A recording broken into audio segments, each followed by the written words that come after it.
Large application potential.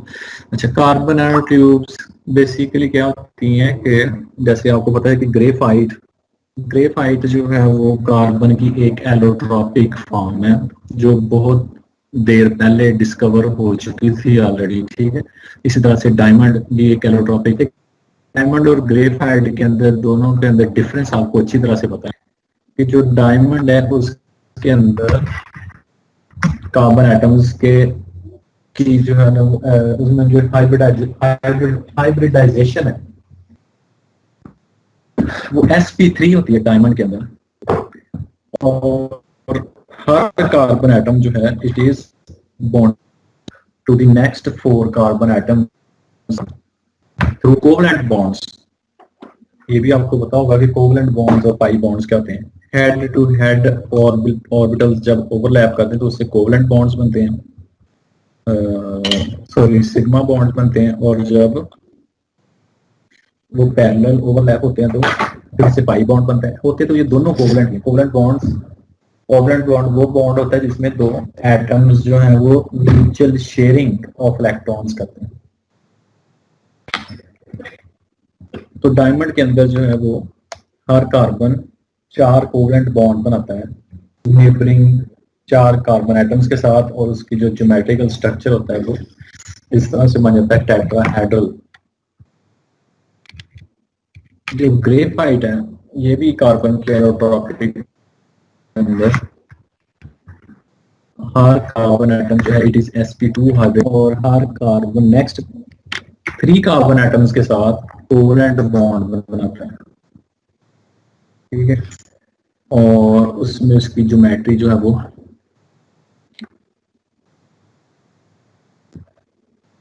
Triangle planar किस्म की geometry होती है, ठीक है। तो ग्रेफाइट जो कार्बन की एलोट्रॉपिक फॉर्म है, ये क्या हो रहा है?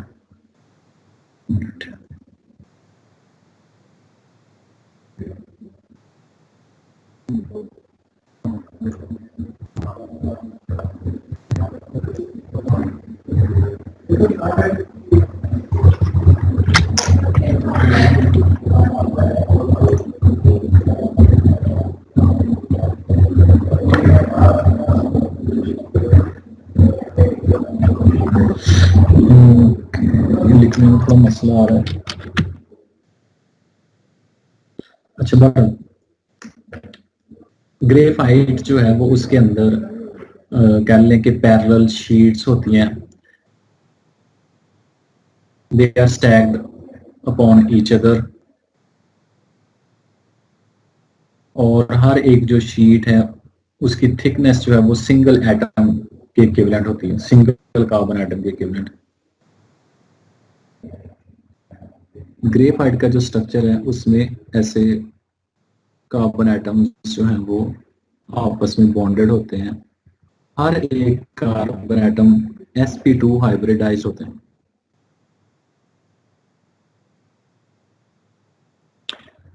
यानी कि वो 3 बॉन्ड जो है वो बनाता है नेक्स्ट कार्बन एटम्स के साथ, और अल्टीमेटली एक इस तरह से हनी कम स्ट्रक्चर हमारे पास आता है, ठीक है। हनी कम या इसको चिकन वायर स्ट्रक्चर कहते हैं। और ये कार्बन एटम्स की ऐसी शीट्स होती हैं।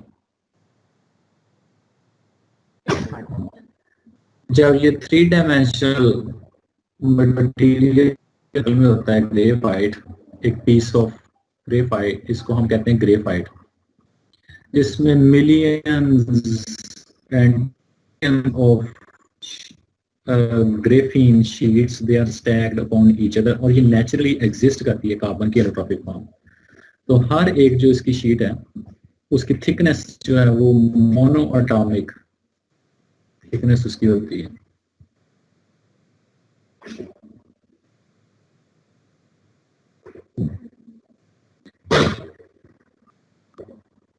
और उसको हम कहते हैं ग्रेफीन।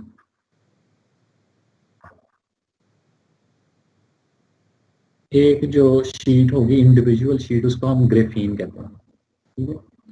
और उसमें जो स्ट्रक्चर होता है वो ये वाला कार्बन एटम्स, सोली वो सिर्फ और सिर्फ कार्बन एटम्स ही होते हैं। अच्छा, तो यानी हर कार्बन जो है वो उसके ऊपर 3 sp2 हाइब्रिड ऑर्बिटल्स होते हैं और एक p orbital is not involved in the hybridization process, ठीक है, एंड इट कैरीज 1 इलेक्ट्रॉन। एक कार्बन जो है वो दूसरे कार्बन के साथ इस तरह से उसके sp2 हाइब्रिड ऑर्बिटल के साथ ऐसे बॉन्ड बनाता है, ठीक है। ये हो गया कि ग्रेफाइट क्या होता है। ग्रेफाइट जो है वो एलोट्रोपिक फॉर्म है केमिकली प्योर कार्बन की, और हर एक ग्रेफाइट जो है वो it is composed of billions of individual sheets of carbon atoms, and each sheet of carbon atom it is individually called as graphene। हम यहाँ पे बात करना चाह रहे हैं कार्बन नैनो ट्यूब की।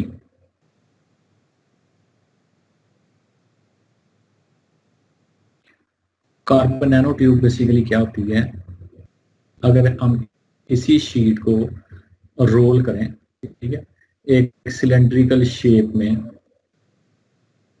तो हम इसको इमेजिन कर सकते हैं कि ये एक कार्बन नैनो ट्यूब है। लेकिन in fact carbon nano tubes they are not prepared by rolling the individual graphene sheets.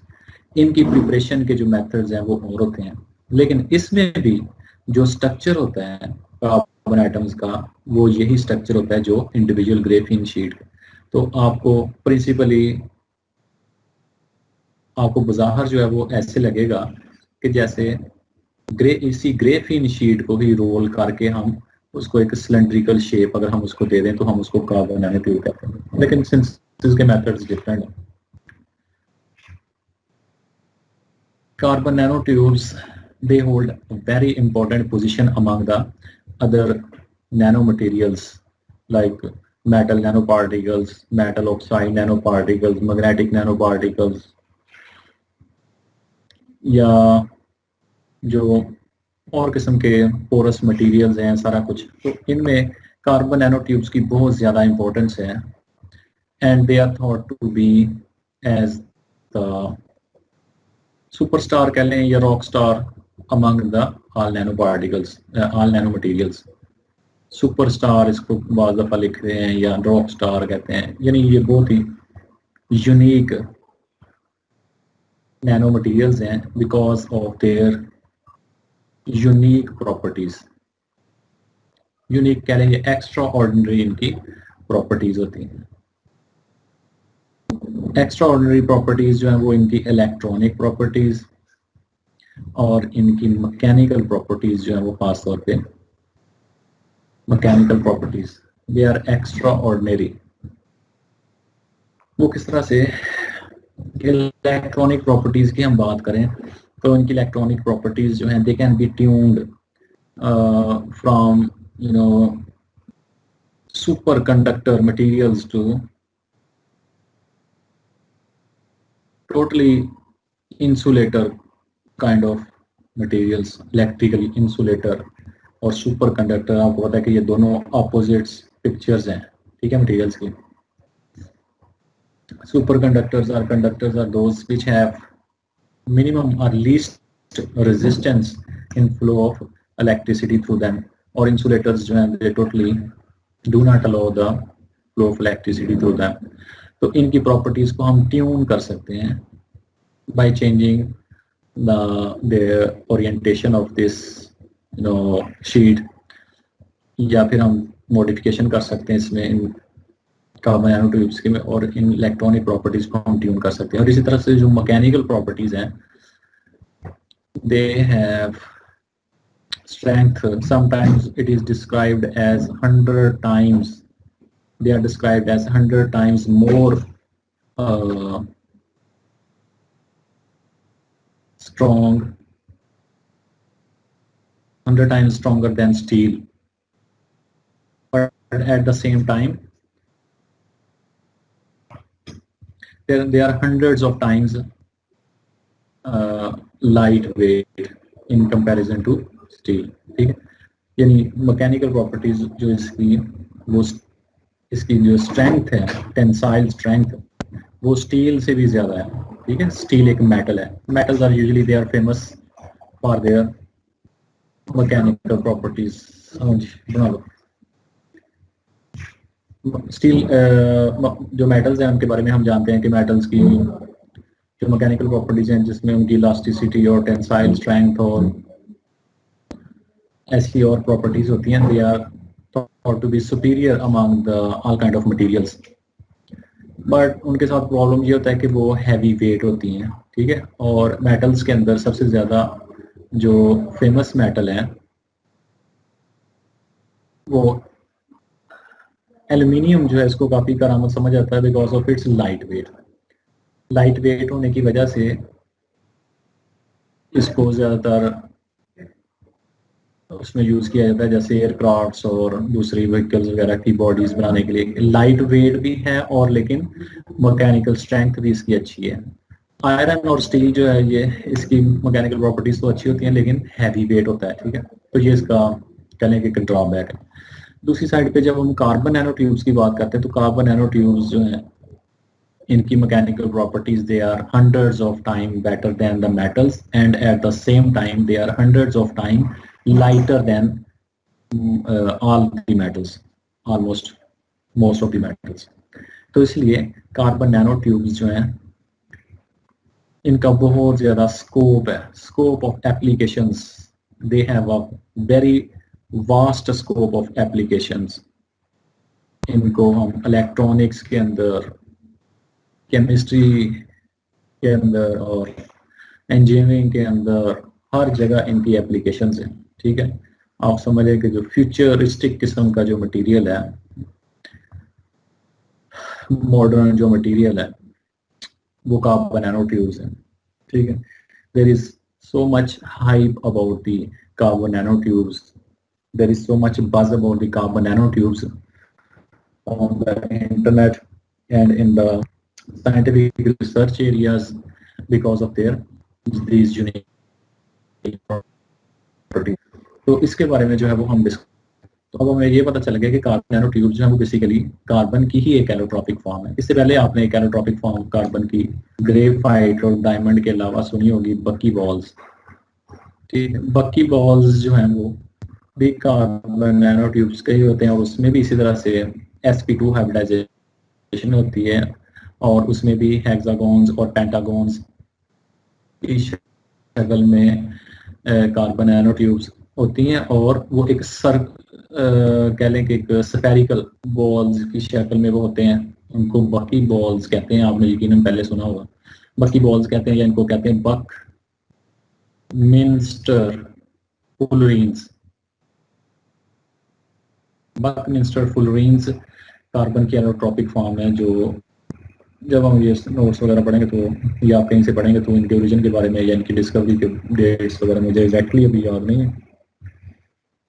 They were discovered after the invention of TEM and SEM, electron microscope की invention के बाद लोगों को पता चला, जब एक्सीडेंटली इनको डिस्कवर किया गया और ये देखा गया कि कार्बन की एक तीसरी भी एलोट्रॉपिक फॉर्म है डायमंड और ग्रेफाइट के अलावा, जिसमें जो असेंबली है एटम्स की वो इसी तरह से है जैसे ग्रेफीन के अंदर होती है, ग्रेफाइट के अंदर होती है, लेकिन वो शीट्स की बजाय वो स्फेरिकल जो है वो स्ट्रक्चर्स की शक्ल में होते हैं, जिसमें मोस्ट फेमस जो है वो C60 का बकी बॉल्स। C60 यानी 60 number of carbon atoms, 60 atoms of carbon, they are attached to each other through sp2 hybridized orbitals are covalent bonds. और जो ओवरऑल स्ट्रक्चर है वो एक स्फेरिकल बॉल की शक्ल में होता है, बिल्कुल जैसे सोकर बॉल होता है यानी फुटबॉल जिसको हम कहते हैं। जो फुटबॉल का एक ट्रेडिशनल उसका जो स्टाइल होता है जिसमें हेक्सागोन्स और पेंटागोन्स जो है वो आपस में इस तरह से, तो जैसे आप सबने फुटबॉल देखा होगा भी, इस पिक्चर में भी शायद वो आएगा। तो ये बकमिंस्टर फुलरीन्स ये स्फेरिकल शेप में होती हैं और कार्बन नैनो ट्यूब्स में और इनमें डिफरेंस ये है कि कार्बन नैनो ट्यूब्स जो हैं ये ऐसे सिलेंड्रिकल रॉड्स की शक्ल में होती हैं जो दोनों एंड पे वो क्लोज भी हो सकती हैं और वो बंद जो है वो ओपन भी हो सकती हैं, और ये मल्टी वाल्ड भी हो सकती हैं, सिंगल वाल्ड भी हो सकती हैं। तो इनके बारे में जो है वो हम पढ़ेंगे आज। Carbon nanotube is the sheet of graphite rolled into tube with bonds at the end of the sheet forming the bonds that close the tube. यानी इसका ये मतलब है कि देखने में हमें ये लगता है कि कार्बन नैनो ट्यूब्स ये ऐसे हैं कि शायद किसी ने जैसे ग्रेफीन की जो शीट्स हैं, ग्रेफीन को रोल किया हो, ठीक है। जैसे आप एक पेपर को you roll it upon itself और वो एक सिलेंड्रिकल ट्यूब बन जाती है, तो इसी तरह से इनका स्ट्रक्चर होता है, देखने में लगता है। So it is the allotrope of carbon like other allotropes like graphite, diamonds, and fullerenes, Buckminster fullerenes या buckyballs. So with the nanostructure, length to diameter ratio of up to, okay, there are many zeros in here. ठीक है, आप इसको कह लें कि millions to 1, which is significantly larger than any other material. तो length to diameter ratio इनकी बहुत ज़्यादा होती है। यानी अगर इनका डायमीटर जो है वो फ्यू नैनोमीटर्स के अंदर हो तो length it could be even in centimeters, ठीक है। A centimeter is a very large quantity in comparison to some nanometer, ठीक है। तो people have noticed very long carbon nanotubes, ठीक है। तो इसलिए यहाँ पे लेंथ टू डायमीटर रेशो दी हुई है। यानी अगर ये 1 नैनोमीटर हो तो आप ये इमेजिन करें कि हंड्रेड्स ऑफ थाउजेंड्स इनकी जो नैनोमीटर में इनकी लेंथ हो सकती है, अगर डायमीटर जो है उसको हम 1, यानी ये रेशियो दी हुई है length to diameter, so which is significantly larger than any other nano material. बाकी जो भी नैनो मटेरियल्स आप देखते हैं उनमें वो नैनो रॉड्स हैं, नैनो वायर्स, नैनो बेल्ट्स हैं, या जो जैसे भी मटेरियल, उसमें इतनी लेंथ टू डायमीटर रेशियो नहीं होती। इससे इसका क्या फायदा है? इसका फायदा ये है कि हम इन कार्बन नैनो ट्यूब्स को we can use them as individual single wires, electronics के अंदर इनको वायर्स की शक्ल में हम इनको यूज कर सकते हैं, ठीक है, to connect the different circuits, to connect the different parts of the circuit within a circuit. तो आपको ऑलरेडी पता है कि जो कंप्यूटर इंडस्ट्री है, which is based upon our ability of making the transistors and circuits at nanoscale and microscale. तो वहाँ पे we are already touching the boundaries, almost we are now lacking our ability to further miniaturize these electronic structures at very small scale, और इससे ज़्यादा हम conventional materials को use करते हुए इलेक्ट्रॉनिक्स को छोटा नहीं कर सकते, क्योंकि हम ऑलरेडी जो है वो नैनो स्केल में पहुंच चुके हैं। तो अब उस स्केल के ऊपर हम कन्वेंशनली मेटल्स के हम सर्किट्स वगैरह डेवलप नहीं कर सकते। तो फ्यूचर के अंदर जो सर्किट्स वगैरह डेवलप होंगे वो कार्बन नैनो ट्यूब्स के होंगे, which are still smaller than the present PCB, you know, microchips के ऊपर जो सर्किट्स होते हैं या ट्रांजिस्टर्स होते हैं अभी भी वो गोल्ड के या दूसरी मेटल्स के होते हैं, लेकिन फ्यूचर में वो कार्बन बेस्ड होंगे, कार्बन नैनो ट्यूब्स बेस्ड, जिनकी एफिशिएंसी भी ज़्यादा होगी और it will further provide us ability to miniaturise the electronics. So they have extraordinary strength and unique electrical properties, and they are efficient and they have efficient thermal conducting properties इनकी बहुत अच्छी होती है, limited by their potential toxicity. However, they still have some issues like their toxicity or something like this. तो अभी लोग जो है वो कार्बन नैनो ट्यूब्स को अच्छी तरह से अंडरस्टैंड करने की कोशिश कर रहे हैं कि इनको हम कैसे प्रिपेयर करें लार्ज क्वांटिटी के अंदर। अभी तक इनकी जो प्रॉपर्टीज वगैरह हैं उनको हम स्मॉल स्केल के ऊपर हम उनको स्टडी कर सकें, इनको प्रिपेयर कर सकते हैं, ठीक है।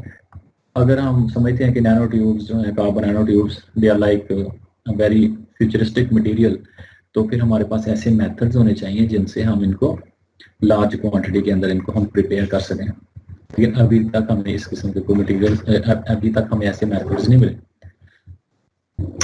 So they are less than 100 nanometers in diameter and can be as thin as 1 to 2 nanometer.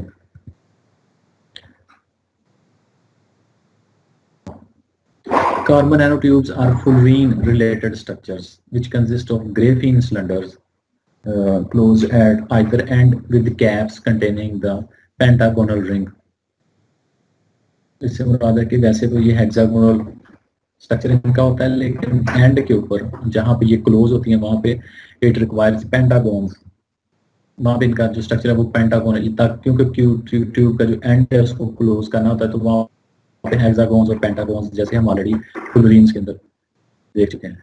तो ये एक STM इमेज है, scanning tunneling electron microscopic image of a carbon nano tube.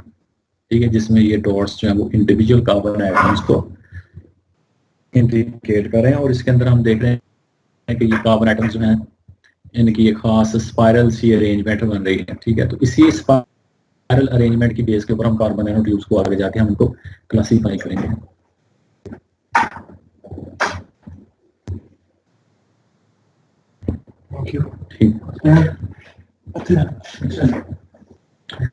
So they were discovered in 1991 by Japanese electron microscopist Sumio Aijima.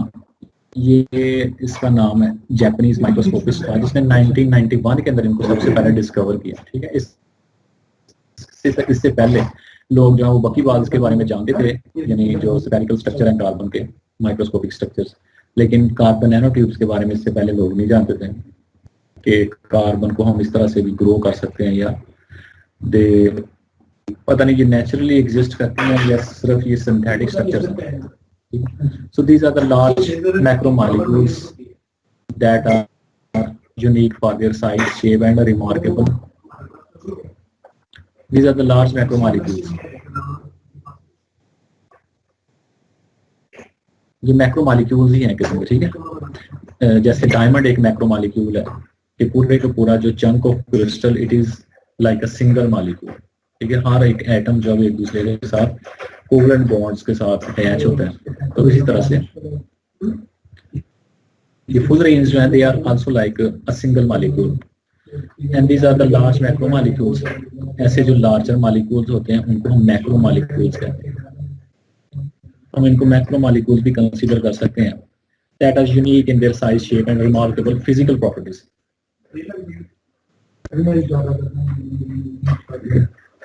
So carbon nanotubes have been synthesized for a long time as products from the action of catalyst over the gaseous species originating from the thermal decomposition of hydrocarbons. पीछे हम जो methods पढ़ चुके हैं nano materials की preparation के, उसमें हमने केमिकल वेपर डेपोजिशन, CVD वगैरह मेथड्स पढ़े. ये ऐसे मेथड्स हैं जिसमें हमें पता है कि हम मटेरियल को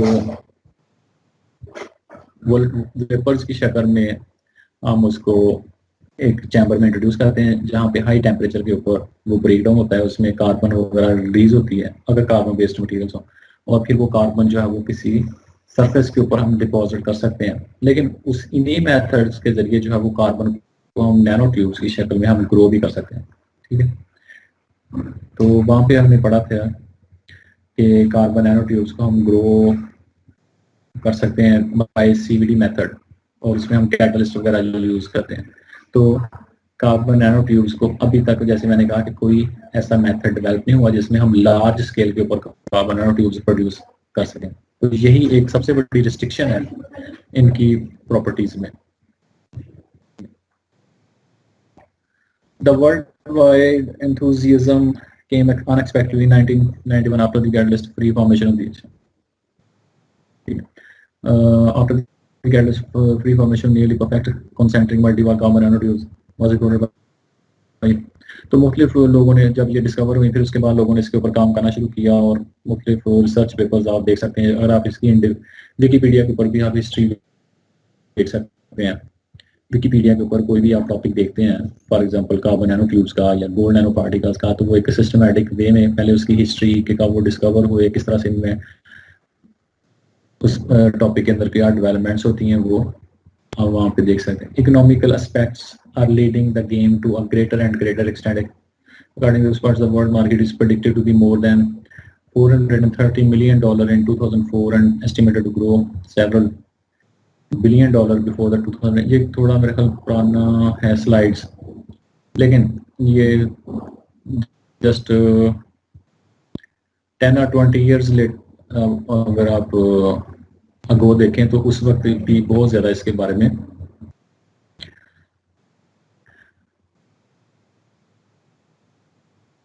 में चर्चा था, ठीक है। और यानी जो डिफरेंट जो कंपनीज है, multinational companies, they were keen to invest so much big amount of money in this research just after the discovery of carbon nanotubes and after the discovery of its unique properties. So nanotubes could be produced in bulk quantities by varying the arc evaporation. तो different आगे methods होंगे इसकी preparation के, वहाँ पे हम discuss करेंगे कि आर्क एवेपोरेशन भी एक कंडीशन है।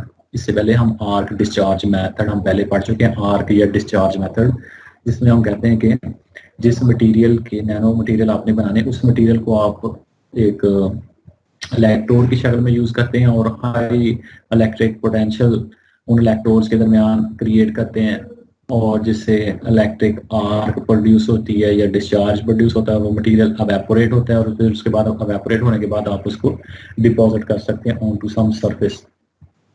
तो जो अगर वो कार्बन बेस्ड मटेरियल हो, जैसे ग्रेफाइट, तो उसमें कार्बन के वेपर्स बनेंगे और फिर जब हम उसको डिपॉजिट करेंगे किसी सरफेस के ऊपर, उसको थिन फिल्म की शक्ल में डिपॉजिट कर सकते हैं और उसको हम कार्बन नैनो ट्यूब्स की शक्ल में ग्रो भी कर सकते हैं।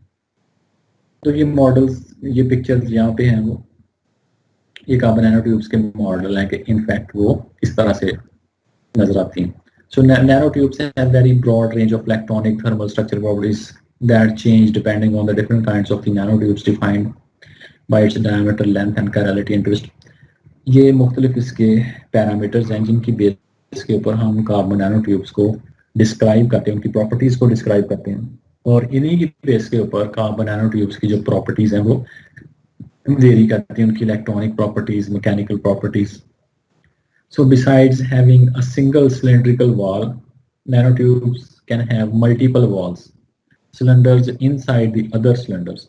तो सिंगल और कार्बन नैनोट्यूब्स ऐसी होती हैं जिसमें सिंगल वॉल्ड यानी ऐसे ट्यूब हो, और जो मल्टी वॉल्ड होती हैं कि ट्यूब के अंदर जो है वो एक ट्यूब है फिर उसके अंदर एक ट्यूब है। तो इस तरह से मल्टी वॉल्ड कार्बन नैनोट्यूब्स।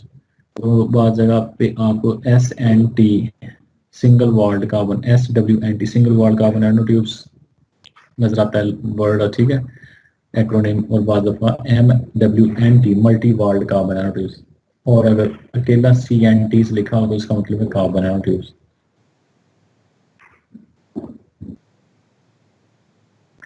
इनकी ज्योमेट्री की बेस के ऊपर हम इनको क्लासिफाई कर सकते हैं इनटू 3 डिफरेंट टाइप्स। तो जैसे मैंने आपको कहा कि इनका स्ट्रक्चर ऐसे ही होता है जैसे एक चिकन वायर को आप रोल करें, जाली जिसको आप कहते हैं, ठीक है, या फिर Honey comb structure.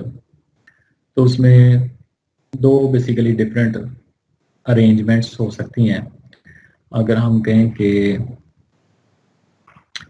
along the axis of the carbon tube, along the length of the carbon nanotube, अगर हम देखें यहाँ पे एक ये स्ट्रक्चर है, ठीक है, ये along the length of carbon nanotube, अगर हमें ये इस तरह से रिंग्स नजर आए, ठीक है, concentric rings of carbon atoms with each other, इस किस्म का जो स्ट्रक्चर है इसको हम आर्म चेयर स्ट्रक्चर कहते हैं, ठीक है। Now here we can see the bonds, they are like perpendicular to the axis of the carbon nanotube। और अगर हम इसको ये वाला स्ट्रक्चर, दूसरा इसका ऑपोजिट इसका स्ट्रक्चर ये हो सकता है, ठीक है, तो इसको हम जिग जैग स्ट्रक्चर कह रहे हैं, ठीक है। इसमें कार्बन नैनोट्यूब्स इस तरह से जिग जैग स्ट्रक्चर, और ये वाला जो है वो आर्म चेयर, ठीक है, ऐसे जैसे लाइक अ चेयर, और ये वाला जो एक zigzag स्ट्रक्चर। तो ये 2 डिफरेंट स्ट्रक्चर हैं, they depend upon how the carbon, जैसे मैंने पहले आपको बताया कि इनफैक्ट ऐसा नहीं होता कि ग्रेफीन को हम रोल करके कार्बन नैनोट्यूब्स को बनाते हैं, लेकिन अगर हम उनका स्ट्रक्चर ऑब्जर्व करें तो ये दो डिफरेंट ज्योमेट्रीज हो सकती हैं, basic geometries. Fundamentally a chicken wire it can be rolled into different ways, या अगर आपके पास वो मसलन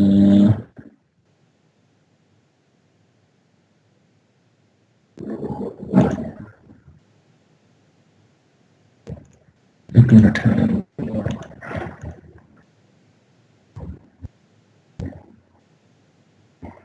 ठीक है, जैसे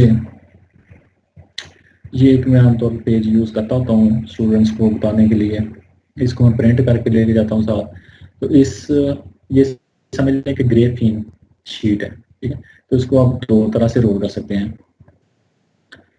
या तो इसको आप अलोंग,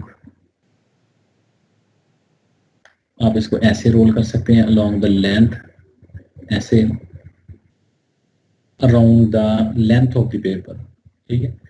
आप इसको around the length of the paper आप इसको रोल कर सकते हैं, ठीक है। तो फिर उससे ये बन जाएगी आर्म चेयर ज्योमेट्रीज की ये वाली। और दूसरा आप इसको रोल कर सकते हैं around the width of the paper. तो बेसिक तो ये दो स्ट्रक्चर्स हैं कि पेपर, अगर आप इसका प्रिंट लें और इस पेपर को आप दो तरह से इसको रोल कर सकते हैं, फोल्ड कर सकते हैं। अराउंड इट्स लेंथ, जो इसके सेंट्रल समझ लेंगे, जो लेंथ का जो एक्सिस होगा उसके अराउंड इसको रोल करेंगे, तो इसकी ज्योमेट्री जब आप इसको ऑब्जर्व करेंगे तो आपको ये इस तरह से नजर आएगी, ठीक है, आर्म चेयर। और अगर आप ऐसे रोल करेंगे इसको अलोंग द इट्स विड्थ, तो फिर आपको इसकी जिग जैग, सामने आपके जिग जैग जो है वो असेंबली नजर आएगी। तो इसी के बेस के ऊपर हम इनकी जो क्लासीफाई करते हैं कार्बन नैनो ट्यूब्स को, जब इलेक्ट्रॉन माइक्रोस्कोप में लोगों ने इसको ऑब्जर्व किया तो ये दो एक्सट्रीम ज्योमेट्रीज जो है वो सामने आई, जिनमें से एक को फिर नाम दिया गया आर्म चेयर और दूसरे को जिगजैग। इसके अलावा कार्बन नैनो ट्यूब्स जो है वो किसी भी और एंगल के ऊपर पेपर को आप फोल्ड करें, अगर तो पेपर को आप अलोंग द लेंथ आप इसको फोल्ड करेंगे ज़्यादा, तो फिर ऐसे फोल्ड करेंगे, या फिर इसको आप ऐसे फोल्ड करेंगे, ठीक है। और इसके अलावा आप पेपर को किसी भी और एंगल के ऊपर फोल्ड करें, ठीक है, जो भी ज्योमेट्री बनेगी उसको हम कहेंगे उसकी कायरल अरेंजमेंट, ठीक है।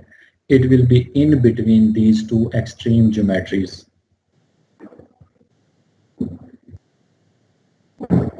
ये दो एक्सट्रीम ज्योमेट्रीज हैं, ठीक है, सीधी सीधी हमें समझ आती है, जिगजैग और arm chair along the x-axis, sorry, along the axis of the length, जो हमें यहाँ पे आर्म चेयर ज्योमेट्रीज की नजर आ रही है, ठीक है, और ये वाली जिगजैग। लेकिन इसके अलावा आप पेपर को किसी भी और एंगल के ऊपर फोल्ड कर सकते हैं।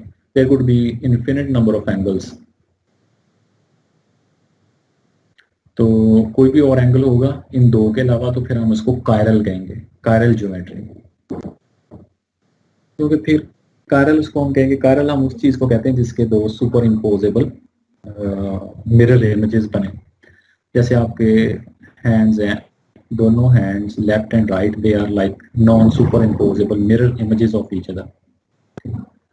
तो कायरल केमिस्ट्री के अंदर हम ऐसे मॉलिक्यूल को कहते हैं जिसमें कोई ऐसा एटम हो, कार्बन एटम हो आमतौर पे, जिसके अंदर इसके ऊपर 4 डिफरेंट ग्रुप्स लगे हों, उसको हम कहते हैं कायरल। इसको इसलिए कहते हैं क्योंकि ये मॉलिक्यूल जो है वो 2 डिफरेंट ज्योमेट्रीज में एग्जिस्ट कर सकता है, जिसमें हम इस तरह से समझ लें कि, ठीक है, तो ये 2 डिफरेंट ज्योमेट्रीज के अंदर एग्जिस्ट कर सकता है, एक समझ लें कि लेफ्ट हैंडेड और दूसरा राइट हैंडेड। तो जब इन 2 एंगल्स के अलावा कि जब आप शीट को फोल्ड करें अलोंग द इट्स लेंथ या फिर उसके परपेंडिकुलर टू इट्स लेंथ, जब अलोंग द लेंथ उसको फोल्ड करेंगे तो फिर आर्म चेयर स्ट्रक्चर बनेगा, और जब उसके परपेंडिकुलर फोल्ड करेंगे तो फिर बनेगा जिगजैग स्ट्रक्चर। और इसके अलावा अगर किसी भी और एंगल के ऊपर फोल्ड करेंगे तो फिर उससे जो स्ट्रक्चर बनेगा वो कहलाएगा कायरल। ठीक है, आप इन रिंग्स को देखें तो वो एक इस किस्म की डायरेक्शन जो है वो बन रही है। यहाँ पे बिल्कुल सीधी डायरेक्शन इन रिंग्स की बन रही है। ठीक है, यहाँ पे इस तरह से डायरेक्शन बन रही है इन रिंग्स की, और यहाँ पे एक सर्टन एंगल के ऊपर वो जैसे बेंट है। ठीक है, स्पाइरल सा स्ट्रक्चर बनता है। और ये दो डिफरेंट आइसोमर्स की शक्ल में एग्जिस्ट कर सकती है, तो इसलिए हम इसको कायरल स्ट्रक्चर कहते हैं। मतलब एक ट्यूब जो है उसमें ये एंगल बन रहा है इन रिंग्स का। ठीक है, और एक इसका आइसोमर हो सकता है कि उसमें ये एंगल बने। ठीक, depending upon this angle, at the angle how do you fold this Graafian sheet, तो हम कार्बन नैनोट्यूब्स को तीन जो है वो डिफरेंट सिंपल ज्योमेट्रीज में हम कह सकते हैं। जब उसको अलोंग द लेंथ आप उसको फोल्ड करें, या उसको परपेंडिकुलर टू द लेंथ उसको फोल्ड करें, या फिर किसी भी एंगल के ऊपर फोल्ड करें, तो फिर उसका कायरल स्ट्रक्चर बनेगा। Any other angle different than along and perpendicular, 0 or 90 degree.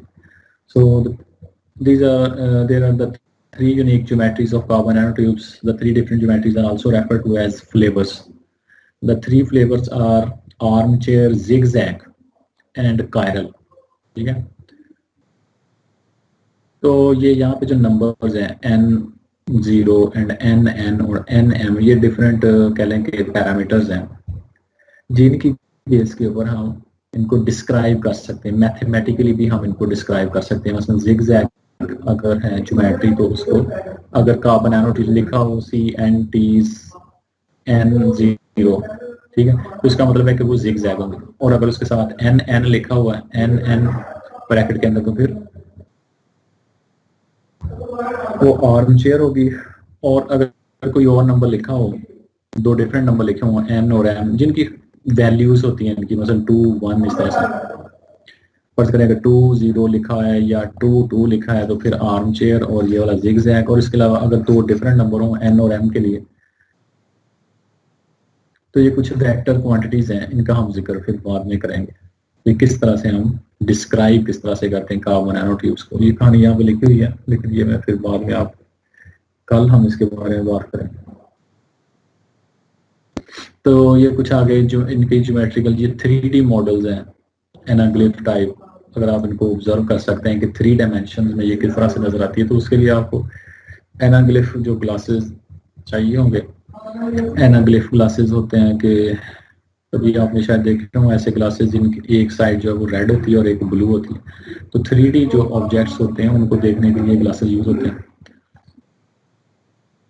बहरहाल ये आर्म चेयर है ऊपर वाली, इसकी ज्योमेट्री, और नीचे वाली जिगजैग है। तो ये वही different steps just for the sake of understanding कि अगर इस ग्रेफिन शीट को हम अलोंग द एक्सिस हम इसको इस तरह से फोल्ड करें, और उससे जो कार्बन नैनोट्यूब बनेगी वो आर्म चेयर होगी। और अगर हम इसको दूसरी तरह से फोल्ड करें तो फिर वो जिगजैग होगी। तो यहाँ पे ये जो हमें स्ट्रक्चर नजर आ रहा है, ये डेफिनेटली, अच्छा ये मेरा ख्याल इसका स्कैनिंग इलेक्ट्रॉन माइक्रोस्कोपिक इमेज है कार्बन नैनोट्यूब्स का। ये मे भी STM इमेज हो, सिंगल वॉल्ड कार्बन नैनोट्यूब्स। और ये स्पाइरल सा जो स्ट्रक्चर हमें इंडिकेट कर रहा है कि ये जो कार्बन नैनोट्यूब्स हैं ये कायरल हैं। They are chiral in nature because the angle is different from 0 और N90, the angle of folding. So image of the two neighboring chiral casting walled carbon nanotubes within a single walled bundle as seen of the high resolution scanning tunneling electron STM, high resolution STM का ये image है।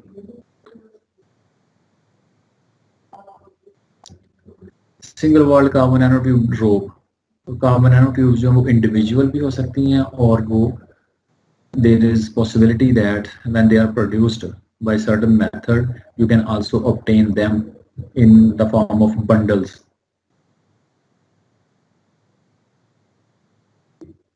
जिसमें hundreds of carbon nanotubes, they are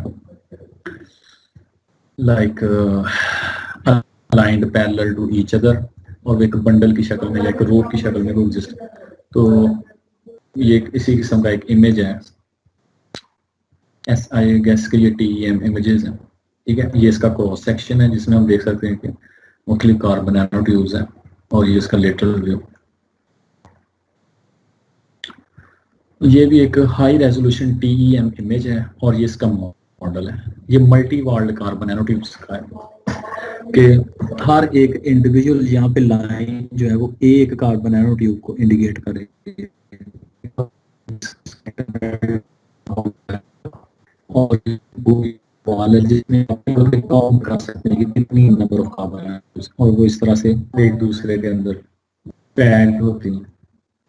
it all depends upon how you prepare them. Different जो methods हैं उनसे different किस्म की carbon nanotubes produce होती हैं। तो आप इमेजिन कर सकते हैं यहाँ पे कि ये जो स्केल बार है वो 4 नैनोमीटर का है, ये लेंथ इतनी 4 नैनोमीटर की है। तो इसे आप ये देख सकते हैं कि यहाँ से लेके यहाँ तक ये तकरीबन जो है वो ऑलमोस्ट 20 नैनोमीटर इसका एक्सटर्नल डायमीटर होगा। ठीक है, ये इससे थोड़ा कम या ज्यादा, ठीक है, और लेंथ जो है वो इसकी बहुत ज्यादा होगी।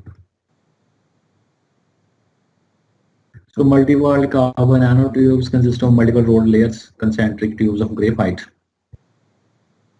Graphene यहाँ पे लिखना चाहिए। So in the multi-walled जो carbon nanotubes है उसमें भी फिर 2-3 different models हैं। Russian doll model और parchment model।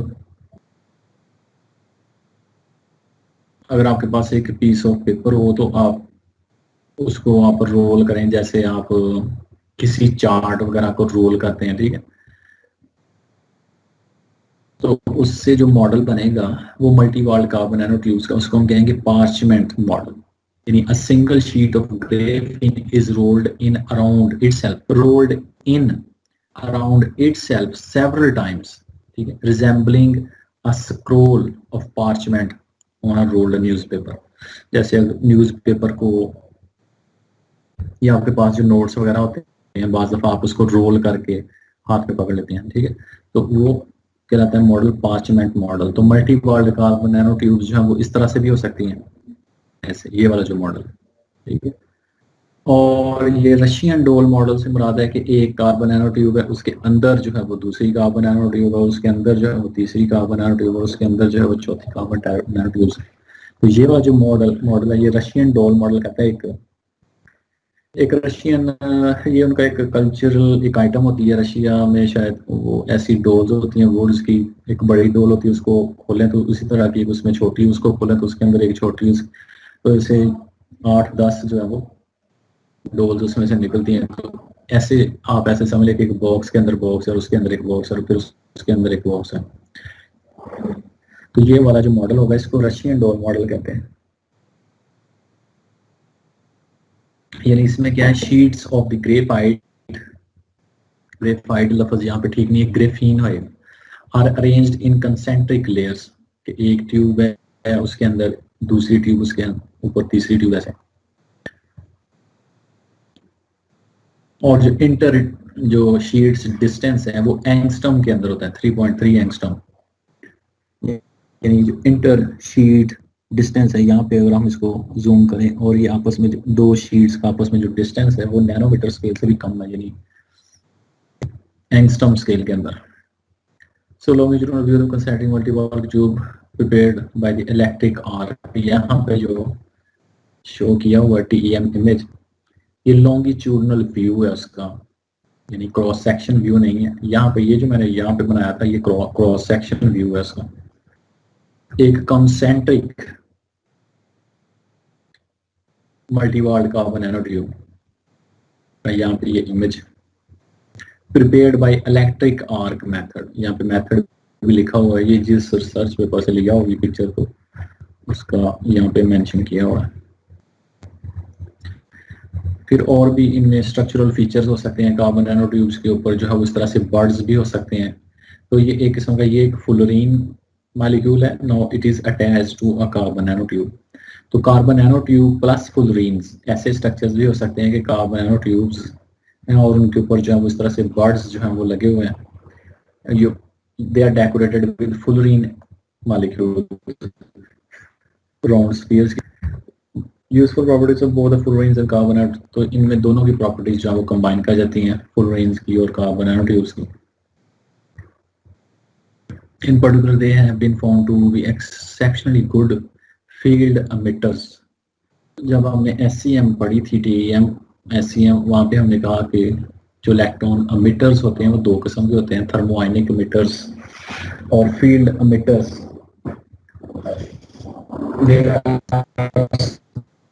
When they are high electric voltage, they emit the electrons. उनको हम फील्ड एमिटर्स कहते हैं। तो मॉडर्न जो इलेक्ट्रॉन माइक्रोस्कोप्स हैं उनके अंदर इस किस्म के जो स्ट्रक्चर्स हैं कार्बन नैनो ट्यूब्स, उनको हम यूज करते हैं फील्ड एमिटर्स के तौर पर, वो इलेक्ट्रॉन्स को एमिट करते हैं। In composite materials the attached fullerene molecules may function as a molecular anchors preventing the slipping of the nano tubes, improving their composite mechanical properties। तो कार्बन नैनो ट्यूब्स जैसे हम एक कंसेंट्रिक मॉडल या Russian model, इसको हम telescope model भी कहते हैं।